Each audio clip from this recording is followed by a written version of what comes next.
വിശുദ്ധ പൗലോസ്ലീഹ ഗലാത്യർക്ക് എഴുതിയ ലേഖനം 1-ാം അധ്യായം. അഭിവാദനം. മനുഷ്യനിൽ നിന്നോ മനുഷ്യൻ മുഖേനയോ അല്ല, യേശുക്രിസ്തു മുഖേനയും അവനെ മരിച്ചവരിൽ നിന്ന് ഉയർപ്പിച്ച പിതാവ് മുഖേനയും അപ്പസ്തോലനായിരിക്കുന്ന പൗലോസായ ഞാനും എന്നോട് കൂടെയുള്ള എല്ലാ സഹോദരരും ഗലാത്തിയായിലെ സഭകൾക്ക് എഴുതുന്നത്, നമ്മുടെ പിതാവായ ദൈവത്തിൽ നിന്നും കർത്താവായ യേശുക്രിസ്തുവിൽ നിന്നും നിങ്ങൾക്ക് കൃപയും സമാധാനവും. തിന്മ നിറഞ്ഞ ഈ യുഗത്തിൽ നിന്ന് നമ്മെ മോചിപ്പിക്കേണ്ടതിന് നമ്മുടെ പിതാവായ ദൈവത്തിന്റെ അഭീഷ്ടമനുസരിച്ച് നമ്മളുടെ പാപങ്ങൾക്ക് വേണ്ടി അവൻ തന്നെ ബലിയർപ്പിച്ചു. ദൈവത്തിന് എന്നേക്കും മഹത്വമുണ്ടായിരിക്കട്ടെ. ആമേൻ. മറ്റൊരു സുവിശേഷമില്ല. ക്രിസ്തുവിന്റെ കൃപയിൽ നിങ്ങളെ വിളിച്ചവനെ നിങ്ങൾ ഇത്ര പെട്ടെന്ന് ഉപേക്ഷിക്കുകയും വ്യത്യസ്തമായ ഒരു സുവിശേഷത്തിലേക്ക് തിരിയുകയും ചെയ്യുന്നതിൽ എനിക്ക് ആശ്ചര്യം തോന്നുന്നു. വാസ്തവത്തിൽ മറ്റൊരു സുവിശേഷമില്ല. എന്നാൽ നിങ്ങളെ ഉപദ്രവിക്കാനും ക്രിസ്തുവിന്റെ സുവിശേഷത്തെ ദുഷിപ്പിക്കാനും ആഗ്രഹിക്കുന്ന കുറെ ആളുകളുണ്ട്. ഞങ്ങൾ നിങ്ങളോട് പ്രസംഗിച്ചതിൽ നിന്ന് വ്യത്യസ്തമായ ഒരു സുവിശേഷം ഞങ്ങൾ തന്നെയോ സ്വർഗത്തിൽ നിന്നൊരു ദൂതൻ തന്നെയോ നിങ്ങളോട് പ്രസംഗിച്ചാൽ അവൻ ശപിക്കപ്പെട്ടവനാകട്ടെ. ഞങ്ങൾ നേരത്തെ നിങ്ങളോട് പറഞ്ഞ പ്രകാരം തന്നെ ഇപ്പോഴും ഞാൻ പറയുന്നു, നിങ്ങൾ സ്വീകരിച്ച സുവിശേഷമല്ലാതെ മറ്റൊന്ന് ആരെങ്കിലും നിങ്ങളോട് പ്രസംഗിച്ചാൽ അവൻ ശപിക്കപ്പെട്ടവനാകട്ടെ. ഞാനിപ്പോൾ മനുഷ്യരുടെ പ്രീതിയാണോ അന്വേഷിക്കുന്നത്, അതോ ദൈവത്തിൻ്റെതാണോ? അഥവാ മനുഷ്യരെ പ്രസാദിപ്പിക്കാൻ ഞാൻ യത്നിക്കുകയാണോ? ഞാൻ ഇപ്പോഴും മനുഷ്യരെ പ്രസാദിപ്പിക്കുന്നവനായിരുന്നെങ്കിൽ ക്രിസ്തുവിന്റെ ദാസനാവുകയില്ലായിരുന്നു. അപ്പസ്തോലനാകാനുള്ള വിളി. സഹോദരരെ, ഞാൻ പ്രസംഗിച്ച സുവിശേഷം മാനുഷികമല്ല എന്ന് നിങ്ങളെ ഞാൻ അറിയിക്കുന്നു. എന്തെന്നാൽ മനുഷ്യനിൽ നിന്നല്ല ഞാനത് സ്വീകരിച്ചത്, ആരും അതെന്നെ പഠിപ്പിച്ചതുമില്ല. യേശുക്രിസ്തുവിന്റെ വെളിപാടിലൂടെയാണ് അതെനിക്ക് ലഭിച്ചത്. മുമ്പ് യഹൂദമതത്തിലായിരുന്നപ്പോഴത്തെ എന്റെ ജീവിതത്തെപ്പറ്റി നിങ്ങൾ കേട്ടിട്ടുണ്ടല്ലോ. ഞാൻ ദൈവത്തിന്റെ സഭയെ കഠിനമായി പീഡിപ്പിക്കുകയും അതിനെ ഉന്മൂലനം ചെയ്യാൻ പരിശ്രമിക്കുകയും ചെയ്തിരുന്നു. എന്റെ വംശത്തിൽപ്പെട്ട സമപ്രായക്കാരായ അനേകരേക്കാൾ യഹൂദ മതകാര്യങ്ങളിൽ ഞാൻ മുൻപന്തിയിലായിരുന്നു. എന്റെ പിതാക്കന്മാരുടെ പാരമ്പര്യങ്ങളിൽ അത്യധികം തീക്ഷ്ണമതിയുമായിരുന്നു. എന്നാൽ ഞാൻ മാതാവിന്റെ ഉദരത്തിലായിരിക്കുമ്പോൾ തന്നെ ദൈവം എന്നെ പ്രത്യേകം തിരഞ്ഞെടുത്തു. തന്റെ കൃപയാൽ അവിടുന്ന് എന്നെ വിളിച്ചു. അത് അവിടുത്തെ പുത്രനെപ്പറ്റി വിജാതിയരുടെ ഇടയിൽ പ്രസംഗിക്കാൻ അവനെ എനിക്ക് വെളിപ്പെടുത്തി തരേണ്ടതിനായിരുന്നു. ഞാൻ ഒരു മനുഷ്യന്റെയും ഉപദേശം തേടാൻ നിന്നില്ല. എനിക്ക് മുമ്പേ അപ്പസ്തോലന്മാരായവരെ കാണാൻ ഞാൻ ജെറുസലേമിലേക്ക് പോയതുമില്ല. മറിച്ച് ഞാൻ അറേബ്യയിലേക്ക് പോവുകയും ദമാസ്കസിലേക്ക് തിരിച്ചു വരികയും ചെയ്തു. 3 വർഷത്തിനു ശേഷം കേപ്പായെ കാണാൻ ഞാൻ ജെറുസലേമിലേക്ക് പോയി. അവനോടൊത്ത് 15 ദിവസം താമസിക്കുകയും ചെയ്തു. കർത്താവിന്റെ സഹോദരനായ യാക്കോബിനെ അല്ലാതെ അപ്പോസ്തലന്മാരിൽ മറ്റാരെയും ഞാൻ കണ്ടില്ല. ഞാൻ നിങ്ങൾക്കെഴുതുന്ന ഇക്കാര്യങ്ങൾ വ്യാജമല്ല എന്നതിന് ദൈവം സാക്ഷി. തുടർന്ന് ഞാൻ സിറിയ, കിലിക്കിയ എന്നീ പ്രദേശങ്ങളിലേക്ക് പോയി. യൂദയായിലുള്ള ക്രിസ്തുവിന്റെ സഭകൾ അപ്പോഴും എന്നെ നേരിട്ട് അറിഞ്ഞിരുന്നില്ല. ഒരിക്കൽ നമ്മെ പീഡിപ്പിച്ചിരുന്നവൻ താൻ ഉന്മൂലനം ചെയ്യാൻ ശ്രമിച്ച വിശ്വാസം ഇപ്പോൾ പ്രസംഗിക്കുന്നു എന്ന് മാത്രം അവർ കേട്ടിരുന്നു. എന്നെ പ്രതി അവർ ദൈവത്തെ മഹത്വപ്പെടുത്തി. വിശുദ്ധ പൗലോസ്ലീഹ ഗലാത്യർക്ക് എഴുതിയ ലേഖനം 2-ാം അധ്യായം. പൗലോസിന് അംഗീകാരം. പിന്നീട് 14 വർഷത്തിനു ശേഷം ബർണബാസിനോട് കൂടെ ഞാൻ വീണ്ടും ജെറുസലേമിലേക്ക് പോയി. തീത്തോസിനെയും കൂടെ കൊണ്ടുപോയിരുന്നു.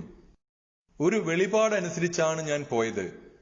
അവിടുത്തെ പ്രധാനികളുടെ മുൻപിൽ ഞാൻ വിജാതിരുടെ ഇടയിൽ പ്രസംഗിക്കുന്ന സുവിശേഷം സ്വകാര്യമായി അവതരിപ്പിച്ചു.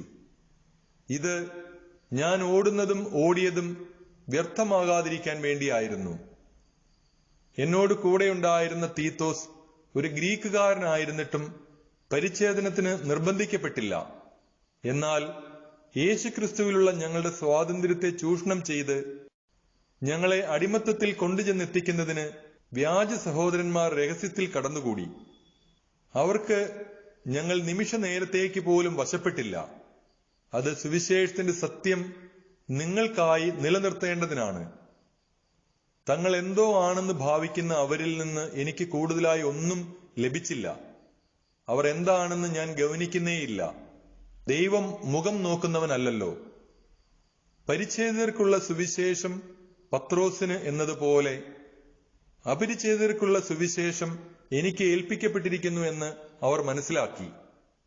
എന്തെന്നാൽ പരിച്ഛേദർക്കുള്ള പ്രേക്ഷിതത്വം പത്രോസിലൂടെ നിറവേറ്റുന്നവൻ തന്നെ വിജാതിയർക്ക് വേണ്ടി എന്നിലൂടെ പ്രവർത്തിക്കുന്നു. നേതൃസ്തംഭങ്ങളായി ഗണിക്കപ്പെട്ടിരുന്ന യാക്കോബും കേപ്പായും യോഹന്നാനും ദൈവത്തിന്റെ കൃപ എനിക്ക് ലഭിച്ചിരിക്കുന്നു എന്ന് കണ്ട് തങ്ങളുടെ കൂട്ടായ്മയുടെ വലത്തുകരം എനിക്കും ബർണബാസിനും നീട്ടിത്തന്നു. അങ്ങനെ വിജാതിയരുടെ അടുത്തേക്ക് ഞങ്ങളും പരിച്ഛേദരുടെ അടുത്തേക്ക് അവരും പോകാൻ തീരുമാനമായി. പാവങ്ങളെപ്പറ്റി ചിന്ത വേണം എന്ന് മാത്രമേ ഞങ്ങളോട് അവർ ആവശ്യപ്പെട്ടുള്ളൂ. അത് തന്നെയാണ് എന്റെ തീവ്രമായ താല്പര്യം. അഭിപ്രായ ഭിന്നത.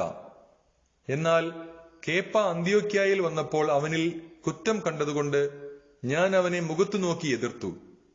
യാക്കോബിന്റെ അടുത്തുനിന്ന് ചിലർ വരുന്നതുവരെ അവൻ വിജാതിയരോടൊപ്പം ഇരുന്ന് ഭക്ഷിച്ചിരുന്നു. അവർ വന്നു കഴിഞ്ഞപ്പോഴാകട്ടെ പരിച്ഛേദരെ ഭയന്ന് അവൻ പിന്മാറിക്കളഞ്ഞു. അവനോടൊത്ത് ബാക്കി യഹൂദന്മാരും കപടമായി പെരുമാറി. അവരുടെ കാപട്യത്താൽ ബർണബാസ് പോലും വഴിതെറ്റിക്കപ്പെട്ടു. അവരുടെ പെരുമാറ്റം സുവിശേഷ സത്യവുമായി പൊരുത്തപ്പെടുന്നില്ലെന്ന് കണ്ടപ്പോൾ എല്ലാവരുടെയും മുൻപിൽ വെച്ച് ഞാൻ കേപ്പായോട് പറഞ്ഞു, യഹൂദനായ നീ യഹൂദനെ പോലെയല്ല വിജാതീയനെ പോലെയാണ് ജീവിക്കുന്നതെങ്കിൽ യഹൂദരെ പോലെ ജീവിക്കാൻ വിജാതീയരെ പ്രേരിപ്പിക്കുന്നതിന് നിനക്ക് എങ്ങനെ സാധിക്കും? വിശ്വാസത്തിലൂടെ നീതീകരണം. നാം തന്നെ യഹൂദരായി ജനിച്ചവരാണ്, വിജാതീയരിലെ പാപികളായിട്ടല്ല. എന്നിരിക്കലും നിയമത്തിന്റെ അനുഷ്ഠാനത്തിലൂടെയല്ല, യേശുക്രിസ്തുവിലുള്ള വിശ്വാസത്തിലൂടെയാണ് ഒരുവൻ നീതീകരിക്കപ്പെടുന്നതെന്ന് നമുക്കറിയാം. നിയമാനുഷ്ഠാനം വഴിയല്ല, ക്രിസ്തുവിലുള്ള വിശ്വാസം വഴി നീതീകരിക്കപ്പെടേണ്ടതിനാണ് നാം തന്നെയും യേശുക്രിസ്തുവിൽ വിശ്വസിച്ചത്. എന്തെന്നാൽ നിയമാനുഷ്ഠാനം വഴി ഒരുവനും നീതീകരിക്കപ്പെടുകയില്ല. എന്നാൽ ക്രിസ്തുവിൽ നീതീകരിക്കപ്പെടാനുള്ള പരിശ്രമത്തിൽ തന്നെ നമ്മൾ പാപികളായി കാണപ്പെടുന്നുവെങ്കിൽ ക്രിസ്തു പാപത്തിന്റെ ശുശ്രൂഷകനാണോ? തീർച്ചയായുമല്ല. ഞാൻ നശിപ്പിച്ചവ ഞാൻ തന്നെ വീണ്ടും പണിതുയർത്തുന്നുവെങ്കിൽ ഞാൻ അതിക്രമം കാണിക്കുകയാണ്. എന്തെന്നാൽ ദൈവത്തിനായി ജീവിക്കേണ്ടതിന് ഞാൻ നിയമത്തിലൂടെ നിയമത്തിന് മൃതനായി. ഞാൻ ക്രിസ്തുവിനോടുകൂടെ ക്രൂശിതനായിരിക്കുന്നു. ഇനിമേൽ ഞാനല്ല ജീവിക്കുന്നത്, ക്രിസ്തുവാണ് എന്നിൽ ജീവിക്കുന്നത്.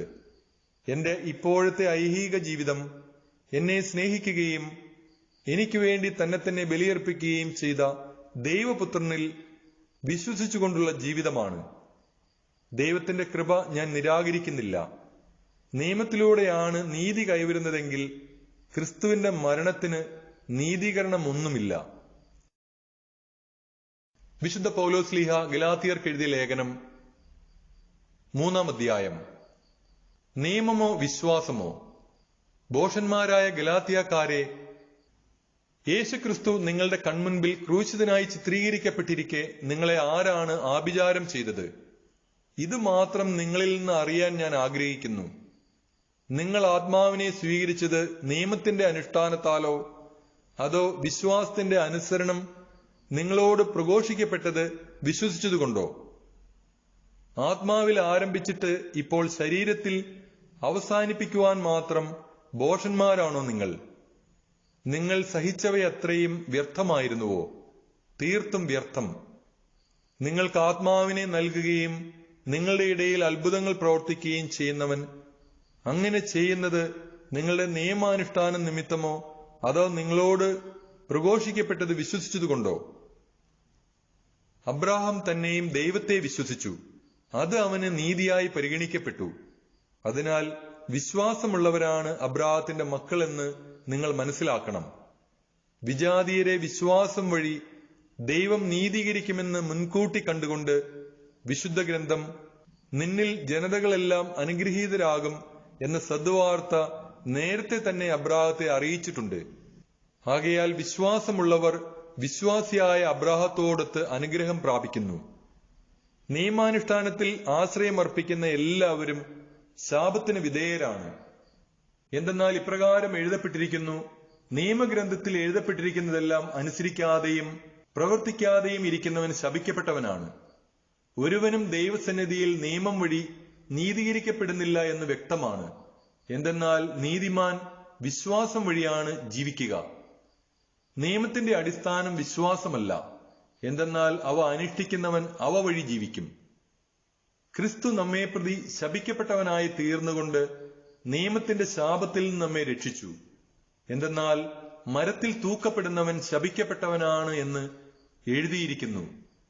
അബ്രാഹത്തിന് ലഭിച്ച അനുഗ്രഹം യേശു ക്രിസ്തു വഴി വിജാതിയരിലേക്കും വ്യാപിക്കേണ്ടതിനും ആത്മാവിന്റെ വാഗ്ദാനം വിശ്വാസം വഴി നമ്മൾ പ്രാപിക്കേണ്ടതിനുമാണ് ഇപ്രകാരം സംഭവിച്ചത്. നിയമവും വാഗ്ദാനവും. സഹോദരരെ, മനുഷ്യസാധാരണമായ ഒരു ഉദാഹരണം പറഞ്ഞാൽ, ഒരുവന്റെ ഉടമ്പടി ഒരിക്കൽ സ്ഥിരീകരിച്ചതിനു ശേഷം ആരും അത് അസാധുവാക്കുകയോ അതിൽ എന്തെങ്കിലും കൂട്ടിച്ചേർക്കുകയോ ചെയ്യാറില്ല. വാഗ്ദാനങ്ങൾ ലഭിച്ചത് അബ്രാഹത്തിനും അവന്റെ സന്തതിക്കുമായിട്ടാണ്. പലരെ ഉദ്ദേശിച്ച് സന്തതികൾക്ക് എന്നതിൽ പറഞ്ഞിട്ടില്ല. പ്രത്യുത ഒരുവനെ ഉദ്ദേശിച്ച് നിന്റെ സന്തതിക്ക് എന്നാണ് പറഞ്ഞിരിക്കുന്നത്. അത് ക്രിസ്തുവിനെ ഉദ്ദേശിച്ചാണ്. ഞാൻ പറയുന്നത് ഇതാണ്: 430 വർഷങ്ങൾക്ക് ശേഷം നിലവിൽ വന്ന നിയമം ദൈവം പണ്ട് തന്നെ സ്ഥിരീകരിച്ച ഉടമ്പടിയെ, വാഗ്ദാനത്തെ നീക്കിക്കളയത്തക്ക വിധം അസാധുവാക്കുകയില്ല. എന്തെന്നാൽ പാരമ്പര്യാവകാശം നിയമത്തിൽ നിന്നാണ് ലഭിക്കുന്നതെങ്കിൽ അതൊരിക്കലും വാഗ്ദാനത്തിൽ നിന്നായിരിക്കുകയില്ല. എന്നാൽ ദൈവം അബ്രാഹത്തിന് അത് നൽകിയത് വാഗ്ദാനം വഴിയാണ്. പിന്നെന്തിനാണ് നിയമം? വാഗ്ദാനം സിദ്ധിച്ചവന് സന്തതി ലഭിക്കുന്നതുവരെ പാപങ്ങൾ നിമിത്തം നിയമം നൽകപ്പെട്ടു. ദൈവദൂതന്മാർ വഴി ഒരു മധ്യവർത്തിയിലൂടെ അത് വിളംബരം ചെയ്യപ്പെട്ടു. ഒന്നിൽ കൂടുതൽ പേരുണ്ടെങ്കിലേ മധ്യവർത്തി വേണ്ടൂ. എന്നാൽ ദൈവം ഏകനാണ്. നിയമത്തിന്റെ ഉദ്ദേശം. അങ്ങനെയെങ്കിൽ നിയമം ദൈവത്തിന്റെ വാഗ്ദാനങ്ങൾക്ക് വിരുദ്ധമാണോ? ഒരിക്കലുമല്ല. എന്തെന്നാൽ ജീവദായകമായ ഒരു നിയമം നിലവിലുണ്ടായിരുന്നെങ്കിൽ നീതി തീർച്ചയായും ആ നിയമം വഴി ഉണ്ടാകുമായിരുന്നു. എന്നാൽ യേശുക്രിസ്തുവിലുള്ള വിശ്വാസം വഴി വിശ്വാസികൾ വാഗ്ദാനം പ്രാപിക്കേണ്ടതിന് എല്ലാവരും പാപത്തിന് അധീനരാണെന്ന് വിശുദ്ധ ഗ്രന്ഥം പ്രഖ്യാപിച്ചു. വിശ്വാസം ആവിർഭവിക്കുന്നതിന് മുമ്പ് നമ്മൾ നിയമത്തിന്റെ കാവലിലായിരുന്നു. വിശ്വാസം വെളിപ്പെടുന്നതുവരെ നിയന്ത്രണാതീതരായി കഴിയുകയും ചെയ്തു. തന്നിമിത്തം നമ്മൾ വിശ്വാസത്താൽ നീതീകരിക്കപ്പെടേണ്ടതിന് ക്രിസ്തുവിന്റെ ആഗമനം വരെ നിയമം നമ്മുടെ പാലകനായിരുന്നു. ഇപ്പോഴാകട്ടെ വിശ്വാസം സമാഗതമായ നിലയ്ക്ക് നമ്മൾ പാലകന് അധീനരല്ല. പുത്രത്വവും അവകാശവും. യേശുക്രിസ്തുവിലുള്ള വിശ്വാസം വഴി നിങ്ങളെല്ലാവരും ദൈവപുത്രന്മാരാണ്. ക്രിസ്തുവിനോട് ഐക്യപ്പെടാൻ വേണ്ടി സ്നാനം സ്വീകരിച്ചിരിക്കുന്ന നിങ്ങളെല്ലാവരും ക്രിസ്തുവിനെ ധരിച്ചിരിക്കുന്നു. യഹൂദനെന്നോ ഗ്രീക്കുകാരനെന്നോ അടിമയെന്നോ സ്വതന്ത്രനെന്നോ പുരുഷനെന്നോ സ്ത്രീയെന്നോ വ്യത്യാസമില്ല. നിങ്ങളെല്ലാവരും യേശുക്രിസ്തുവിൽ ഒന്നാണ്.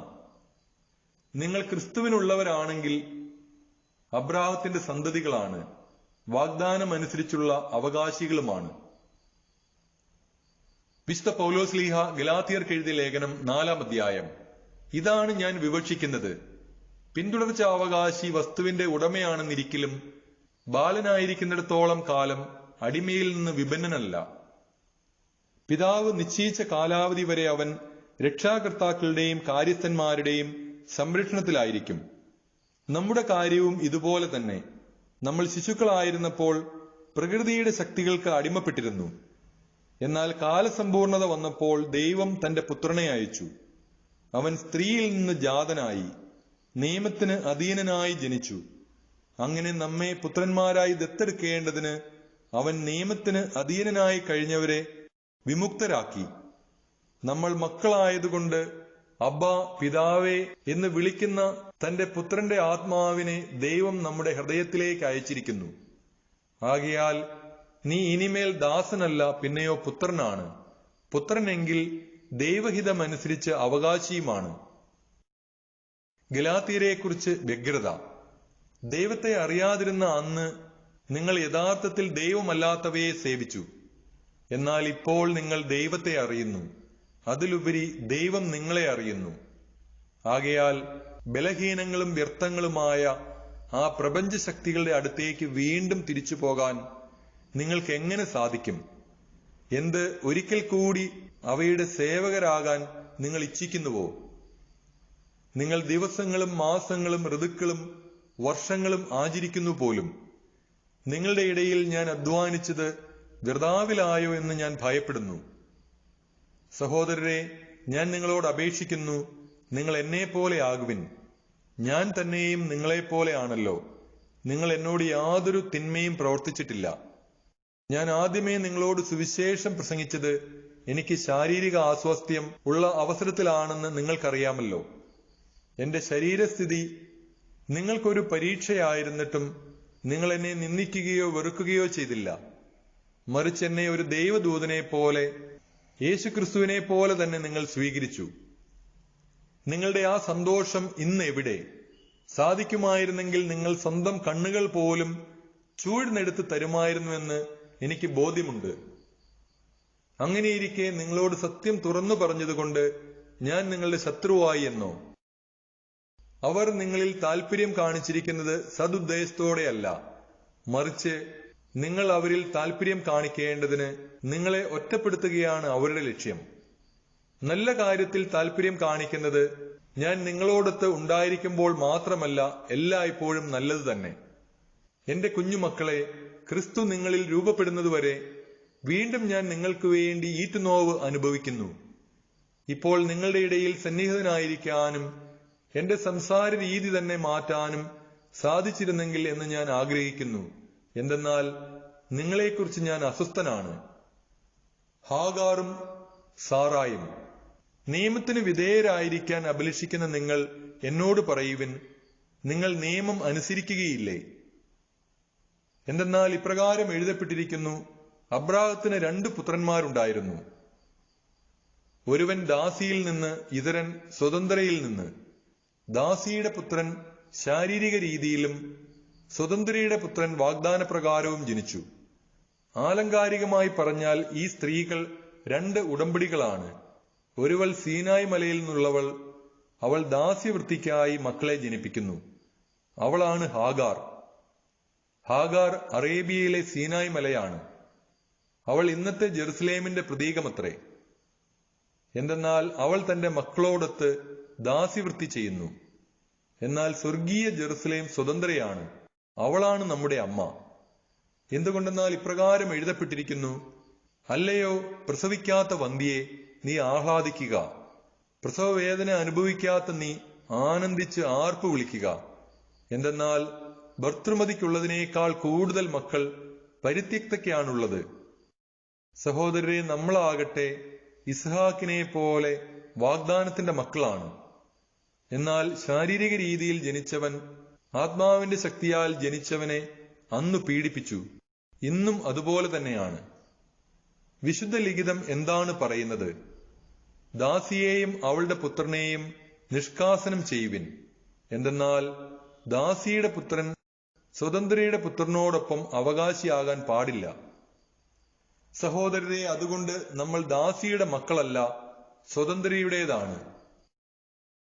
വിശുദ്ധ പൗലോസ്ലീഹ ഗലാത്യർക്ക് എഴുതിയ ലേഖനം 5-ാം അധ്യായം. ക്രിസ്തീയ സ്വാതന്ത്ര്യം. സ്വാതന്ത്ര്യത്തിലേക്ക് ക്രിസ്തു നമ്മെ മോചിപ്പിച്ചു. അതുകൊണ്ട് നിങ്ങൾ സ്ഥിരതയോടെ നിൽക്കുവിൻ. അടിമത്തത്തിന്റെ നുകത്തിന് ഇനിയും നിങ്ങൾ വിധേയരാകരുത്. പൗലോസായ ഞാൻ നിങ്ങളോട് പറയുന്നു, നിങ്ങൾ പരിച്ഛേദനം സ്വീകരിക്കുന്നെങ്കിൽ ക്രിസ്തു നിങ്ങൾക്ക് ഒന്നിനും പ്രയോജനപ്പെടുകയില്ല. പരിച്ഛേദനം സ്വീകരിക്കുന്ന ഓരോ മനുഷ്യനോടും ഞാൻ വീണ്ടും ഉറപ്പിച്ചു പറയുന്നു, അവൻ നിയമം മുഴുവനും പാലിക്കാൻ കടപ്പെട്ടവനാണ്. നിയമത്താലാണ് നിങ്ങൾ നീതീകരിക്കപ്പെടുന്നത് എന്ന് കരുതുന്നെങ്കിൽ ക്രിസ്തുവിനോടുള്ള നിങ്ങളുടെ ബന്ധം വിച്ഛേദിക്കപ്പെട്ടിരിക്കുന്നു. കൃപാവരത്തിൽ നിന്ന് നിങ്ങൾ വീണുപോവുകയും ചെയ്തിരിക്കുന്നു. ഞങ്ങളാകട്ടെ പരിശുദ്ധാത്മാവിലൂടെ വിശ്വാസം വഴി നീതി ലഭിക്കുമെന്ന പ്രത്യാശയോടെ കാത്തിരിക്കുന്നു. എന്തെന്നാൽ യേശുക്രിസ്തുവിൽ വിശ്വസിക്കുന്നവർക്ക് പരിച്ഛേദനമോ അപരിച്ഛേദനമോ കാര്യമല്ല. സ്നേഹത്തിലൂടെ പ്രവർത്തനനിരതമായ വിശ്വാസമാണ് സുപ്രധാനം. നിങ്ങൾ നന്നായി മുന്നേറിക്കൊണ്ടിരിക്കുന്നു. സത്യത്തെ അനുസരിക്കുന്നതിൽ നിന്ന് നിങ്ങളെ തടഞ്ഞത് ആരാണ്? ഈ പ്രേരണ ഉണ്ടായത് ഏതായാലും നിങ്ങളെ വിളിച്ചവനിൽ നിന്നല്ല. അല്പം പുളിപ്പ് മുഴുവൻ മാവിനെയും പുളിപ്പിക്കുന്നു. എന്റെ വീക്ഷണത്തിൽ നിന്ന് വ്യത്യസ്തമായ യാതൊന്നും നിങ്ങൾ ചിന്തിക്കുകയില്ലെന്ന് കർത്താവിൽ എനിക്ക് നിങ്ങളെക്കുറിച്ച് ഉത്തമ വിശ്വാസമുണ്ട്. നിങ്ങളിൽ അസ്വസ്ഥതയുണ്ടാക്കുന്നവൻ ആര് തന്നെയായാലും അവന് ശിക്ഷ ലഭിക്കും.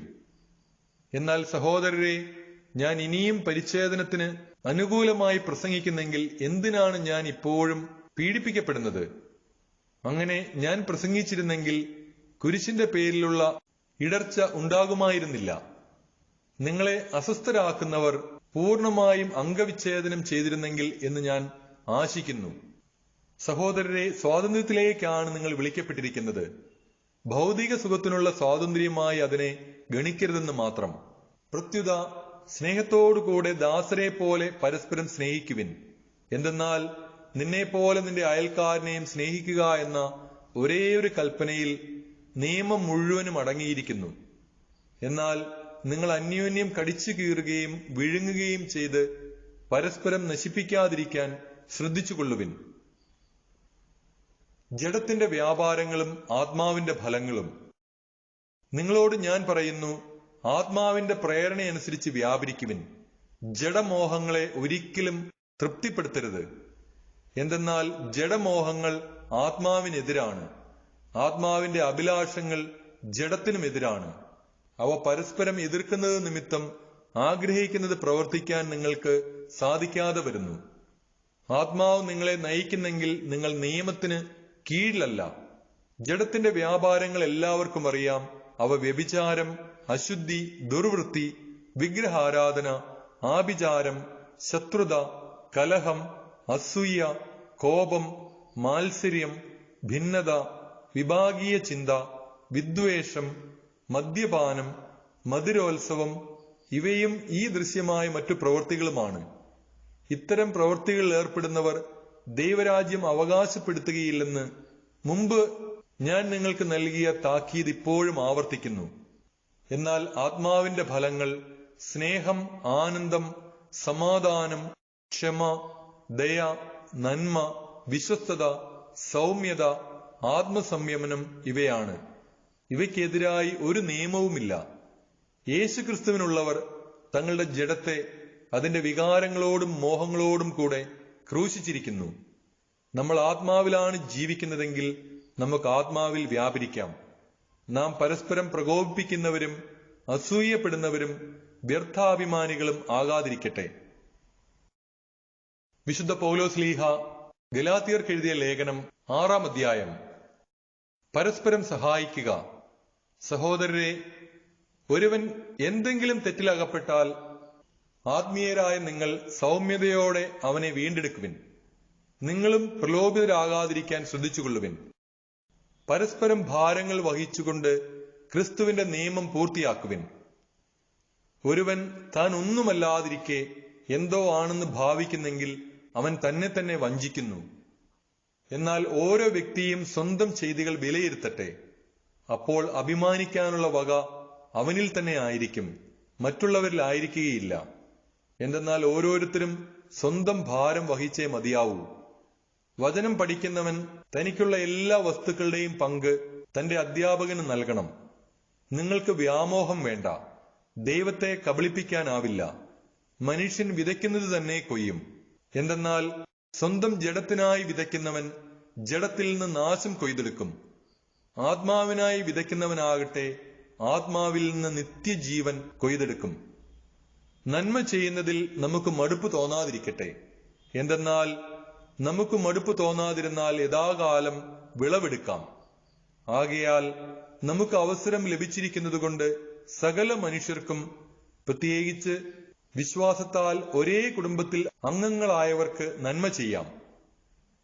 അന്തിമ നിർദ്ദേശങ്ങൾ. എന്റെ സ്വന്തം കൈപ്പിടയിൽ എത്ര വലിയ അക്ഷരങ്ങളിലാണ് ഞാൻ എഴുതിയിരിക്കുന്നതെന്ന് നോക്കൂ. ശാരീരികമായ ബാഹ്യകാര്യങ്ങളിൽ കൂടുതൽ ശ്രദ്ധിക്കുന്നവരാണ് പരിച്ഛേദന കർമ്മത്തിന് നിങ്ങളെ നിർബന്ധിക്കുന്നത്. ക്രിസ്തുവിന്റെ കുരിശിനെ പ്രതി പീഡിപ്പിക്കപ്പെടാതിരിക്കാൻ വേണ്ടി മാത്രമാണ് അവർ അങ്ങനെ ചെയ്യുന്നത്. എന്തെന്നാൽ പരിച്ഛേദനം സ്വീകരിച്ച അവർ പോലും നിയമം അനുസരിക്കുന്നില്ല. എന്നാൽ നിങ്ങളുടെ ശരീരത്തെക്കുറിച്ച് അവർക്ക് മേന്മ ഭാവിക്കാൻ കഴിയേണ്ടതിന് നിങ്ങളും പരിച്ഛേദിതരായി കാണാൻ അവർ ആഗ്രഹിക്കുന്നു. നമ്മുടെ കർത്താവായ യേശു ക്രിസ്തുവിന്റെ കുരിശിലല്ലാതെ മറ്റൊന്നിലും മേന്മ ഭാവിക്കാൻ എനിക്ക് ഇടയാകാതിരിക്കട്ടെ. അവനെ പ്രതി ലോകം എനിക്കും ഞാൻ ലോകത്തിനും ക്രൂശിക്കപ്പെട്ടിരിക്കുന്നു. പരിച്ഛേദന കർമ്മം നടത്തുന്നതിലോ നടത്താതിരിക്കുന്നതിലോ കാര്യമില്ല. പുതിയ സൃഷ്ടിയാവുക എന്നതാണ് പരമപ്രധാനം. ഈ നിയമം അനുസരിച്ച് വ്യാപരിക്കുന്ന എല്ലാവർക്കും, അതായത് ദൈവത്തിന്റെ ഇസ്രായേലിന് സമാധാനവും കാരുണ്യവും ഉണ്ടാകട്ടെ. ഇനിമേലിൽ ആരും എന്നെ ബുദ്ധിമുട്ടിക്കരുത്. എന്തെന്നാൽ ഞാൻ എന്റെ ശരീരത്തിൽ യേശുവിന്റെ അടയാളങ്ങൾ ധരിക്കുന്നു. സഹോദരരെ, നമ്മുടെ കർത്താവായ യേശു ക്രിസ്തുവിന്റെ കൃപ നിങ്ങളുടെ ആത്മാവിനോട് കൂടെ ഉണ്ടായിരിക്കട്ടെ. ആമേൻ.